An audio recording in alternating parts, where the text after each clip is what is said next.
കർണാടകയിലെ ഷിരൂരിൽ മണ്ണിടിച്ചിലിൽ കുടുങ്ങിയ അർജുനെ കണ്ടെത്താനുള്ള തെരച്ചിൽ ഊർജിതം. ബംഗളൂരുവിൽ നിന്ന് റഡാർ എത്തിച്ചു. കർണാടക ആരോഗ്യമന്ത്രി മംഗള വൈദ്യ അപകടസ്ഥലത്തെത്തി സ്ഥിതിഗതികൾ വിലയിരുത്തി. കേന്ദ്രമന്ത്രി HD കുമാരസ്വാമി അല്പസമയത്തിനകം അപകടസ്ഥലം സന്ദർശിക്കും. അപകടസ്ഥലത്ത് കനത്ത മഴ പെയ്യുന്നത് രക്ഷാദൌത്യത്തിന് വെല്ലുവിളിയാണ്. കർണാടക സർക്കാരുമായി നിരന്തരം ബന്ധപ്പെടുന്നുണ്ടെന്ന് ചീഫ് സെക്രട്ടറി V വേണു അറിയിച്ചു. രക്ഷാപ്രവർത്തനം നടക്കുന്ന മേഖലയിലേക്ക് മാധ്യമങ്ങൾക്ക് പ്രവേശനമില്ലാത്തതിൽ സ്ഥലത്ത് പ്രതിഷേധം. കാർവാർ MLA സ്ഥലത്തുണ്ട്. കർണാടകയിലെ അങ്കോലയിൽ നിന്ന് അരുൺ പൂപ്പറമ്പയും അരുൺ പാറയ്ക്കലും ചേരുന്നു തത്സമയ വിവരങ്ങളുമായി. അരുൺ പൂപ്പറമ്പയിലേക്ക്. അരുൺ, ഈ മാധ്യമങ്ങളെ അങ്ങോട്ടേക്ക് കടത്തിവിടാത്തതിന്റെ കാരണം എന്താണ്?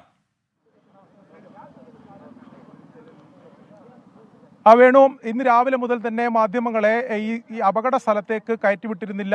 ആദ്യഘട്ടത്തിൽ ഈ കനത്ത മഴയും പ്രതികൂലമായിട്ടുള്ള കാലാവസ്ഥയും അവിടെയുണ്ട്, അത് അപകടം വിതക്കും എന്ന കാരണം പറഞ്ഞുകൊണ്ടാണ് മാധ്യമപ്രവർത്തകരെ ഏകദേശം ഒരു 2 കിലോമീറ്റർ അപ്പുറം ബാരിക്കേഡ് കെട്ടി അവിടെ ഈ ഇത്തരത്തിൽ തടഞ്ഞു നിർത്തിയിരുന്നത്.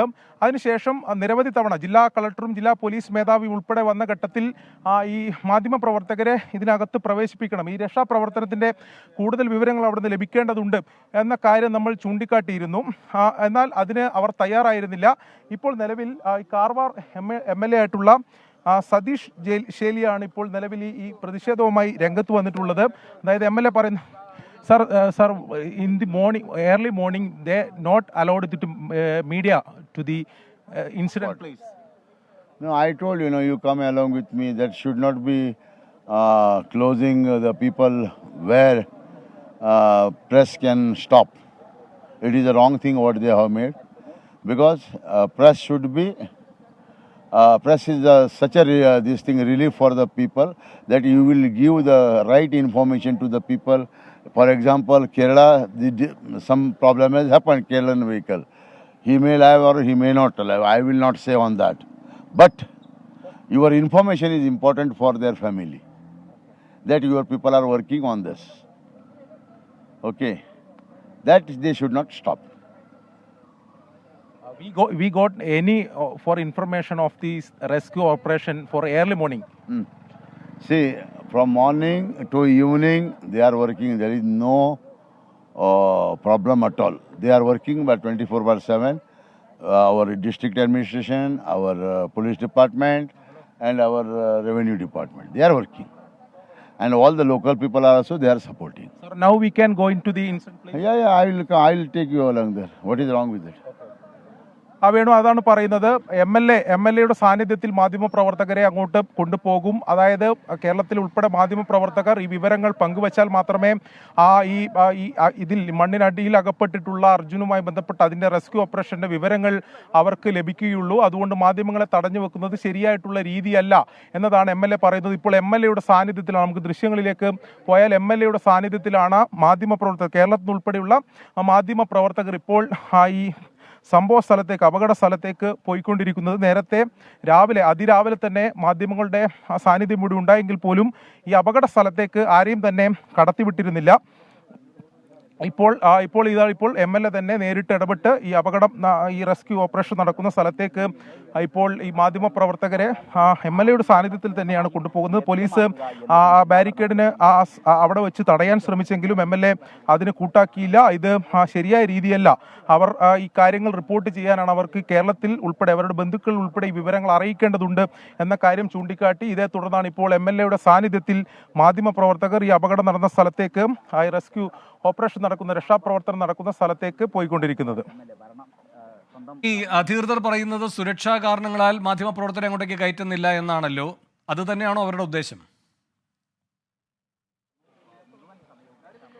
അത് പൂർണ്ണമായും നമുക്ക് അങ്ങനെ പറയാൻ കഴിയില്ല വേണു. കാരണം അവർ ആദ്യഘട്ടത്തിൽ രാവിലെ പറഞ്ഞിരുന്നത് കനത്ത മഴയുണ്ട്, ചിലപ്പോൾ മണ്ണിടിച്ചിലിനുള്ള സാധ്യതയുണ്ട്, അതുകൊണ്ട് തന്നെ അത്തരമൊരു അപകടം വിതക്കുന്ന സ്ഥലത്തേക്ക് കൂടുതൽ ആൾക്കാർ അങ്ങോട്ട് പോകേണ്ടതില്ല എന്നതാണ്. രക്ഷാപ്രവർത്തന ദൗത്യ സംഘത്തിലെ ആൾക്കാർ മാത്രമാണ്. ആദ്യഘട്ടത്തിൽ ബന്ധുക്കളെ പോലും, അതായത് അർജുൻ്റെ ബന്ധുക്കളെ പോലും ഇവർ കടത്തിവിട്ടിരുന്നില്ല. എന്നാൽ പിന്നീട് ജില്ലാ പോലീസ് മേധാവി വന്ന് അവരോട് സംസാരിച്ച ഘട്ടത്തിൽ അർജുൻ്റെ 2 ബന്ധുക്കളെ മാത്രം അകത്തേക്ക് കയറ്റിവിട്ടു. അപ്പോഴും ലോറി ഉടമ ഉൾപ്പെടെയുള്ള ഇവരെ പുറത്തു നിർത്തുകയും എത്തുകയായിരുന്നു. ആ ഘട്ടത്തിലാണ് മാധ്യമങ്ങളെ കടത്തിവിടണമെന്ന ആവശ്യം നമ്മൾ നിരന്തരമായി ഉന്നയിച്ചത്. ഇതിൻ്റെ കൃത്യമായ ഈ രക്ഷാപ്രവർത്തനവുമായി ബന്ധപ്പെട്ട നേരിട്ടുള്ള വിവരങ്ങൾ നമുക്ക് അവിടെ എത്തിയാൽ മാത്രമേ കൂടുതൽ വിവരങ്ങൾ ലഭ്യമാകൂ. എന്നാൽ അതിനവർ തയ്യാറായിരുന്നില്ല. ഇതുമായി ബന്ധപ്പെട്ട കുറച്ച് ഇതിൽ ഒരു അത്തരത്തിൽ മാധ്യമങ്ങൾ ഉള്ളോട്ട് പോകേണ്ടതില്ല എന്ന ഒരു കാര്യമാണ് അവർ ചൂണ്ടിക്കാട്ടിയത്. എന്നാൽ ഇപ്പോൾ നിലവിൽ കാലാവസ്ഥ മാറി നിൽക്കുന്ന സാഹചര്യമുണ്ട്. അത്തരത്തിലൊരു അപകട സ്ഥിതി, അവർ പറയുന്നത് പോലുള്ള അപകട സ്ഥിതി നിലവിൽ ഉണ്ടെന്ന് തോന്നുന്നില്ല. അപ്പോഴും അവർ മാധ്യമപ്രവർത്തകരെ കടത്തിവിടാൻ അവർ തയ്യാറായില്ല. ഇതേ തുടർന്നാണ് MLA ഇത്തരമൊരു പ്രതിഷേധവുമായി രംഗത്ത് വരികയും MLAയുടെ സാന്നിധ്യത്തിൽ ഇപ്പോൾ മാധ്യമപ്രവർത്തകർ ഇതിനകത്തേക്ക് പോവുകയും ചെയ്യുന്നത്. ഒരുപക്ഷെ 24ന്റെ വാർത്താ സംഘം മാത്രമായിരിക്കും ഈ റെസ്ക്യൂ ഓപ്പറേഷൻ നടക്കുന്ന സ്ഥലത്ത് നേരത്തെ അല്പമെങ്കിലും തൊട്ടടുത്ത് എത്തിയിട്ടുണ്ടാകും. മറ്റു മാധ്യമപ്രവർത്തകർക്കൊന്നും അങ്ങോട്ട് പോകാൻ വേണ്ടി സാധിച്ചിരുന്നില്ല. ഇപ്പോൾ മുഴുവൻ മാധ്യമപ്രവർത്തകരെയും അങ്ങോട്ട് എത്തിക്കാനുള്ള ശ്രമം MLA തന്നെ ഇടപെട്ട് MLAയുടെ സാന്നിധ്യത്തിൽ ഇപ്പോൾ ഈ ദൗത്യം നടക്കുന്ന സ്ഥലത്തേക്ക് പോയിക്കൊണ്ടിരിക്കുകയാണ്.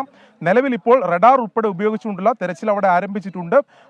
അതിൽ നമുക്ക് പ്രതീക്ഷ വെക്കാം. കാരണം റഡാർ ഈ പരിശോധന ഏറെ നിർണായകമാണെന്ന് ഈ രക്ഷാപ്രവർത്തകർ പറഞ്ഞിരുന്നു. അത്തരത്തിൽ സ്പോട്ട് ലഭിച്ച്, അതായത് റഡാർ ഉപയോഗിച്ചുള്ള ഈ ലോറിയുടെ സാന്നിധ്യം കണ്ടെത്തി അങ്ങനെ ഒരു പ്രായോഗികമായ തെരച്ചിൽ നടത്തിയാൽ നമുക്ക് പ്രതീക്ഷയ്ക്ക് വകയുണ്ട് എന്ന് തന്നെയാണ് രക്ഷാപ്രവർത്തകർ പറയുന്നുണ്ട്. അത് നമുക്ക് വിശ്വസിക്കുകയും ചെയ്യാം. ശരി, അരുൺ പൂപ്പറമ്പാണ് വിവരങ്ങൾ നൽകിക്കൊണ്ടിരിക്കുന്നത്. അരുൺ പാറയ്ക്കലും ചേരുന്നു. അരുൺ, ഈ രക്ഷാപ്രവർത്തനത്തിന്റെ പുരോഗതിയുമായി ബന്ധപ്പെട്ട് കിട്ടുന്ന വിവരങ്ങൾ എന്തൊക്കെയാണ്?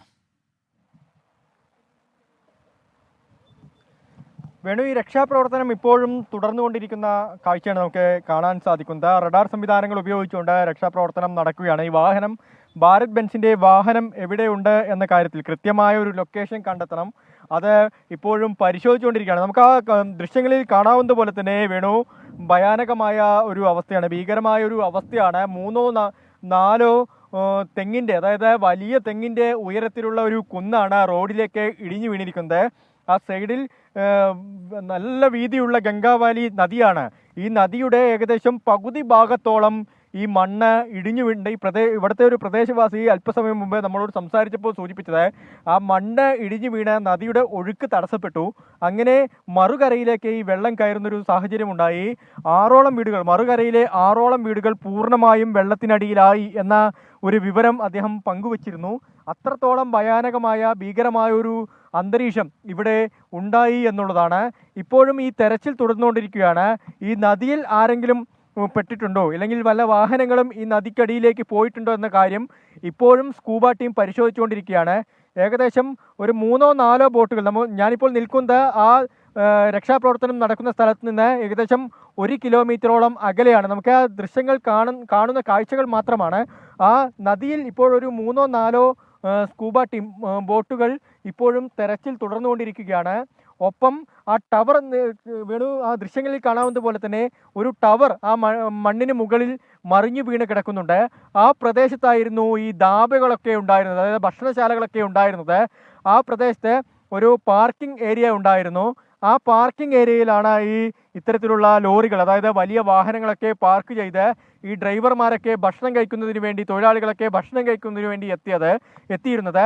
ആ സമയത്ത് ആ ഭാഗത്താണ് ഈ മണ്ണിടിച്ചിൽ, വലിയ തോതിലുള്ള ഒരു മണ്ണിടിച്ചിൽ ഉണ്ടായതെന്നാണ് നമുക്ക് മനസ്സിലാക്കാൻ സാധിക്കുന്നത്. ആ ടവർ മറിഞ്ഞു വീണ് കിടക്കുന്ന ആ സ്ഥലത്താണ് ഈ ആ ധാബയും അതുപോലെ തന്നെ ആ വാഹനങ്ങളുമൊക്കെ നിർത്തിയിരുന്ന ആ സ്ഥലമെന്നാണ് ഈ പ്രദേശവാസികളിൽ നിന്ന് നമുക്ക് മനസ്സിലാക്കാൻ സാധിച്ചത്. എന്തായാലും തെരച്ചിൽ ഇപ്പോഴും തുടർന്നുകൊണ്ടിരിക്കുകയാണ്. 4-5 JCBകൾ, ഞാനിപ്പോൾ നിൽക്കുന്ന ഈ ഭാഗത്ത് 4-5 JCBകൾ മാത്രം ഈ മണ്ണ് അവിടുന്ന് നീക്കം ചെയ്യാനുള്ള ശ്രമം തുടരുന്നുണ്ട്. അതിനെ മറുഭാഗത്ത്, അതായത് അപ്പുറത്തെ വശത്ത് ഈ രക്ഷാപ്രവർത്തക സംഘം അപ്പുറത്തെ വശത്ത് നിന്നും ഈ മണ്ണ് നീക്കം ചെയ്യാനുള്ള സാധ്യതകളൊക്കെ തന്നെ പരിശോധിക്കുന്നുണ്ട്, മണ്ണ് നീക്കം ചെയ്തുകൊണ്ടിരിക്കുന്നുണ്ട്. ഒപ്പം ഈ നദിയിലേക്ക് വലിയ തോതിൽ മണ്ണ് ഇറങ്ങി വീണിട്ടുണ്ട്. അതിനിടയിൽ ആരെങ്കിലും വെട്ടിട്ടുണ്ടോ എന്ന കാര്യമൊക്കെ പരിശോധിക്കുകയാണ്. എന്തായാലും വലിയ രീതിയിലുള്ള ഒരു മണ്ണിടിച്ചിലാണ് ഈ പ്രദേശത്ത് ഉണ്ടായിരിക്കുന്നത്. ഏകദേശം ഞാൻ നേരത്തെ സൂചിപ്പിച്ചതുപോലെ തന്നെ 3-4 വലിയ തെങ്ങുകളുടെ ഉയരത്തിൽ നിന്നാണ് ഈ മണ്ണ് ഇടിഞ്ഞു വീണിരിക്കുന്നത്. ആ ഭാഗത്ത് തന്നെ ഇത്രയും ഈ ദീർഘ കാഴ്ചയിൽ പോലും നമുക്ക് മനസ്സിലാവുന്നത് ഏകദേശം ഒരു 3 തെങ്ങിൻ്റെ ഉയരത്തിലെങ്കിലും ആ മണ്ണ് അവിടെ കുന്നുകൂടി കിടക്കുന്നുണ്ടാവും. അപ്പോൾ അടുത്തേക്ക് പോയി കഴിഞ്ഞാലായിരിക്കും അതിൻ്റെ ഒരു ഭീകര അന്തരീക്ഷം നമുക്ക് മനസ്സിലാക്കാൻ സാധിക്കുക. എന്തായാലും ഇപ്പോഴും ഈ രക്ഷാപ്രവർത്തനം തുടർന്നുകൊണ്ടിരിക്കുകയാണ്. റഡാർ സംവിധാനം ഉപയോഗിച്ചാണ് ഈ രക്ഷാപ്രവർത്തനം ഇപ്പോൾ ഇന്ന് നടത്തുന്നത്. പ്രധാനപ്പെട്ട ഒരു ഘടകമാണ്. പ്രത്യേകിച്ച് ഈ റഡാർ സംവിധാനം ഉപയോഗിച്ചുകൊണ്ടുള്ള ഈ രക്ഷാപ്രവർത്തനത്തിൽ ഈ ഭാരത് ബെൻസ് അത് എവിടെയാണ് കൃത്യമായി ലൊക്കേറ്റ് ചെയ്തിരിക്കുന്നതെന്ന് കണ്ടെത്തണം. ഒപ്പം അതിനുള്ളിൽ കുടുങ്ങിക്കിടക്കുന്ന ആ ജീവനെ രക്ഷപ്പെടുത്തണം. അതിനാണ് ഈ രക്ഷാപ്രവർത്തന സംഘം പ്രഥമമായ പരിഗണന നൽകിയിരിക്കുന്നത്. ആ പ്രവർത്തനമാണ് ഇപ്പോൾ പുരോഗമിച്ചുകൊണ്ടിരിക്കുന്നത്. ഈ ഗംഗാവലി റിവറിന്റെ ഒരു വലിപ്പമാണ് ഈ ദൃശ്യങ്ങളിൽ കാണുന്നത്. ഇത്രയും വലിപ്പമുള്ള, ഇത്രയും വീതിയുള്ള ഈ ഗംഗാവലി നദിയുടെ പകുതിയോളം ആ മണ്ണിടിഞ്ഞ് എത്തി എന്നത് ശ്രദ്ധേയമായ കാര്യമാണ്. ആ പകുതിയിൽ നിന്ന് മണ്ണിടിഞ്ഞ് പകുതിയിലേക്ക് എത്തി. ഒപ്പം നദി ഗതി മാറി മറുകരയിലേക്ക് പോയി. ആ മറുകരയിലുണ്ടായിരുന്ന 6ഓളം വീടുകൾ പൂർണ്ണമായും വെള്ളത്തിനടിയിലായി എന്ന സംഭവമാണ്, ആ കാഴ്ചയാണ് നമുക്ക് കാണാൻ സാധിക്കുന്നത്. 5ാമത്തെ ദിവസമാണ് ഇപ്പോൾ രക്ഷാപ്രവർത്തനം പുരോഗമിക്കുന്നത്. പക്ഷേ ഇപ്പോഴും പൂർണ്ണമായും ഇത് ഫലം കണ്ടിട്ടില്ല എന്ന് വേണു നമുക്ക് മനസ്സിലാക്കാൻ സാധിക്കുന്നത്. ഒരു പകുതിയോളം ഭാഗത്തെ മണ്ണ് മാത്രമാണ് ഈ രക്ഷാപ്രവർത്തന സംഘത്തിന് അവിടെ നിന്ന് നീക്കം ചെയ്യാൻ സാധിച്ചിട്ടുള്ളൂ. ഒപ്പം ഇന്ന് അനുകൂലമായ കാലാവസ്ഥയാണുള്ളത്. കഴിഞ്ഞ ദിവസങ്ങളിലൊക്കെ തന്നെ പ്രതികൂലമായ കാലാവസ്ഥയായിരുന്നു. അതൊക്കെ ഈ രക്ഷാപ്രവർത്തനത്തെ ബാധിച്ചിരുന്നു. ഇന്ന് രാവിലെ ഇരുട്ടുമൂടിയ ഒരു അന്തരീക്ഷമായിരുന്നു. ഒപ്പം നല്ല മഴ പെയ്യുന്നതിനുള്ള സാധ്യതയൊക്കെ ഉണ്ടായിരുന്നു. ജില്ലയിൽ റെഡ് അലേർട്ടാണ്. അതൊക്കെ പരിഗണിച്ചുകൊണ്ടാണ് ഇന്നത്തെ രക്ഷാപ്രവർത്തനം തുടങ്ങിയത്. പക്ഷേ ഇന്നിപ്പോൾ രക്ഷാപ്രവർത്തനം സുഗമമായി നടക്കുന്ന കാഴ്ചയാണ് നമുക്ക് ഈ ദൃശ്യങ്ങളിൽ നിന്ന് നമുക്ക് മനസ്സിലാക്കാൻ സാധിക്കുന്നത്. മഴയൊന്നുമില്ല, മഴയ്ക്കുള്ള സാധ്യതകൾ തള്ളിക്കളയാനാവില്ല. പക്ഷേ മഴ പെയ്യാതിരിക്കട്ടെ എന്ന പ്രാർത്ഥനയിലാണ് ഓരോ ആളുകളും. കാരണം അതിനുള്ളിൽ കുടുങ്ങിക്കിടക്കുന്ന ജീവനുകളെ എങ്ങനെയെങ്കിലും പുറത്തെടുക്കണം. അർജുൻ മാത്രമല്ല, അതിനടിയിൽ മറ്റാരെങ്കിലും ഉണ്ടോ എന്ന കാര്യം, ആ മണ്ണിനടിയിൽ മറ്റാരെങ്കിലും ഉണ്ടോ, മറ്റേതെങ്കിലും വാഹനമുണ്ടോ എന്ന കാര്യമൊക്കെ രക്ഷാപ്രവർത്തന സംഘം പരിശോധിക്കുന്നുണ്ട്. കൃത്യമായ പരിശോധന നടത്തുന്നുണ്ട്. ഇന്നലെ മുതൽ കൃത്യമായ പരിശോധന നടത്തുന്നുണ്ട് എന്നാണ് ഉദ്യോഗസ്ഥരും പങ്കുവെക്കുന്നത്.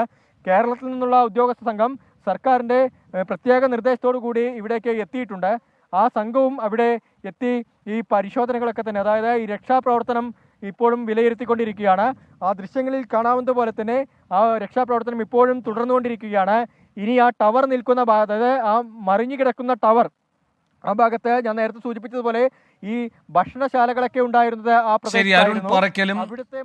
അരുൺ പൂപ്പറമ്പയുമാണ് ഷിരൂരിൽ നിന്ന് തത്സമയ വിവരങ്ങൾ നൽകിക്കൊണ്ടിരിക്കുന്നത്. കാലാവസ്ഥ അനുകൂലമാണ്, അതുകൊണ്ട് രക്ഷാപ്രവർത്തനം നല്ല രീതിയിൽ പുരോഗമിക്കുന്നു എന്നാണ് അവിടെ നിന്നുള്ള വിവരങ്ങൾ.